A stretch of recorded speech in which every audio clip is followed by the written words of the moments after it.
Assalamualaikum warahmatullahi wabarakatuh. Alhamdulillah wassalatu wassalamu ala rasulillah wa ala alihi wa sahbihi wa mawalah. Asyhadu an la ilaha illallah wahdahu la syarikalah wa asyhadu anna muhammadan abduhu wa rasuluhu la nabiyya ba'dah, amma ba'du. Rabbi shrahli sadri wa yassirli amri. Teman-teman sekalian, alhamdulillah pada kesempatan kali ini kita bisa melanjutkan kembali pengajian kita setelah kemarin membahas bab thaharah, pengantar thaharah termasuk pembagian air. Pada kesempatan kali ini mari kita lanjutkan kembali, yaitu tentang tempat berbagai macam perabotan. Faslun, adapun pasal ini wayahilu istimala jami'il mawaini, kita dihalalkan untuk memakai berbagai macam wawadahan bahasa Sunda ya, bahasa Indonesia perabot gitu ya, seperti piring, gelas atau hiroti yang bersih, yang suci min kulli jilsin, dari berbagai macam material, misalnya baik dari plastik gitu boleh, mau dari besi misalnya boleh, mau dari batu tanah boleh, asal suci bersih gitu ya. Ligoiri dorurotin min kulli jinsin ila muwainaz zahabi wal fidoti, hanya dua material saja yang diharamkan untuk dijadikan perabot, yaitu emas dan perak. Nah itu haram ya. Fayahrumu istimaluha ligoiri dorurotin, maka itu diharamkan memakainya kecuali dalam keadaan darurat, tidak ada lagi, sementara kita perlu makan, kalau nggak makan meninggal, akhirnya kita nggak nemu daun, nggak nemu apa, makan kepaksa pakai tempat dari perak dan emas. Nah itu boleh, tapi kalau tidak darurat itu wajib dihindari ya. Kita kan biasa dari kaca gitu atau dari keramik. Waya rumu istimalul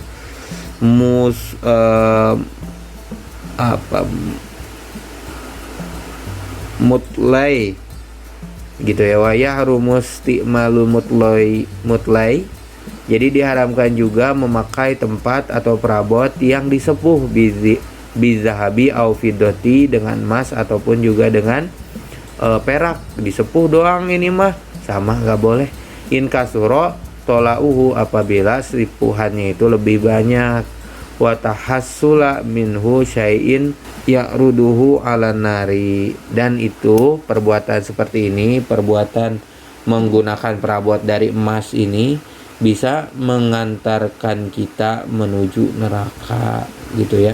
Wa tahassala minhu syai'un bi'urdihi ala nar, ini bisa mengantarkan kita perbuatan seperti itu ke dalam neraka, jadi harus kita hindari ya teman-teman.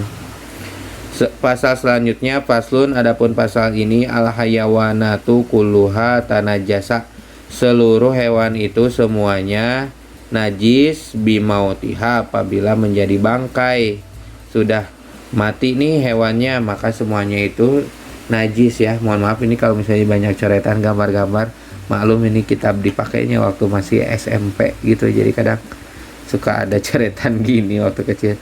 Ilal adamia, kecuali mayat manusia, nah itu tidak jadi najis ya. Wasamaka, ataupun ikan baik ikan di darat, maksudnya air darat gitu, ataupun juga ikan air tawar ataupun ikan air laut. Wal jaroda, dan juga belalang.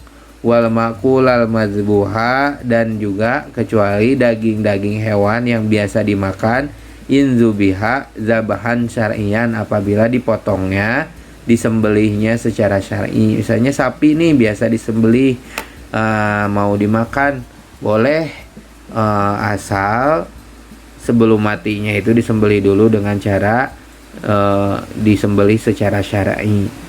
Wajuluduha tathuru bizabagin, dan jilidnya itu kulitnya itu bersih, bizabagin, suci ya, apabila sudah disembelih,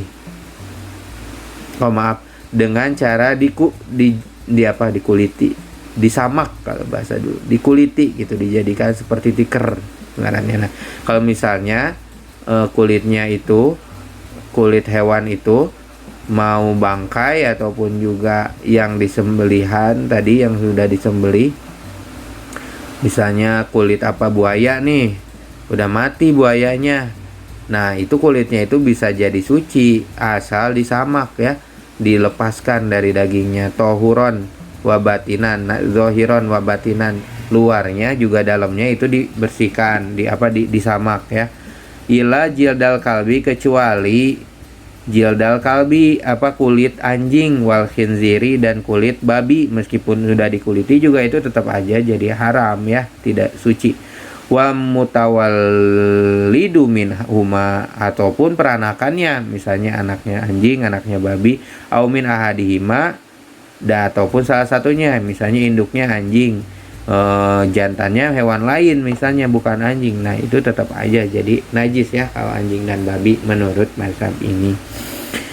Wa iza zubilgol jilda walam yugsal ba'da zibgohu. Tetapi kalau misalnya tadi udah dijilid nih, misalnya tadi kulit buaya misalnya, atau biasa misalnya kulit kuda nih, kudanya mati sayang padahal kulitnya mau dipakai tikar misalnya, atau dipakai buat tas misalnya. Nah, setelah disamak itu jangan lupa kalau misalnya enggak dibasuh itu tetap jadi ba'da zabgihi soro mutanajisan, dia tetap menjadi najis kalau tidak dibasuh. Jadi kalau sudah dijilid itu tetap harus dibasuh dulu. Fala yahilu istimaluhu ma'ar rutubati, maka tidak menjadi halal.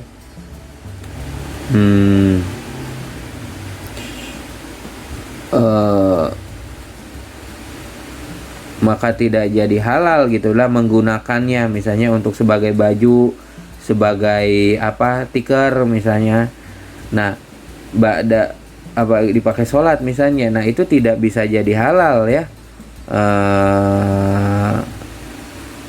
memakai peralatan atau sebagai peralatan makan misalnya dulu ya.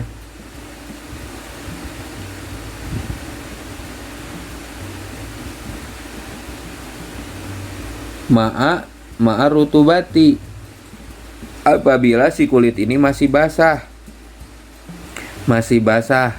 kayaknya ada kurma rotob ya, rutob itu basah ya, kurma basah. Wala tasihus sholatu mahu, maka tidak sah sholat jika memakai kulit tersebut yang masih basah, belum dicuci, atau udah dicuci tapi masih basah, belum dijemur. Nah, ila ba'da ghuslihi, kayaknya kalau setelah dijilid kulit itu sebelum digunakan, kulit bangkai gitu, kecuali bangkai anjing dan babi, itu harus dibasuh dulu terus dijemur. Demikianlah video kali ini, mohon maaf jika ada salah-salah kata, mudah-mudahan bermanfaat. Masih di Riyadul Badi'ah dan sekarang kita ada di halaman ke-17. Mohon maaf jika ada salah-salah kata. Wal afu minkum, babun nawaqidu, wallahu a'lam bishawab. Wassalamualaikum warahmatullahi wabarakatuh.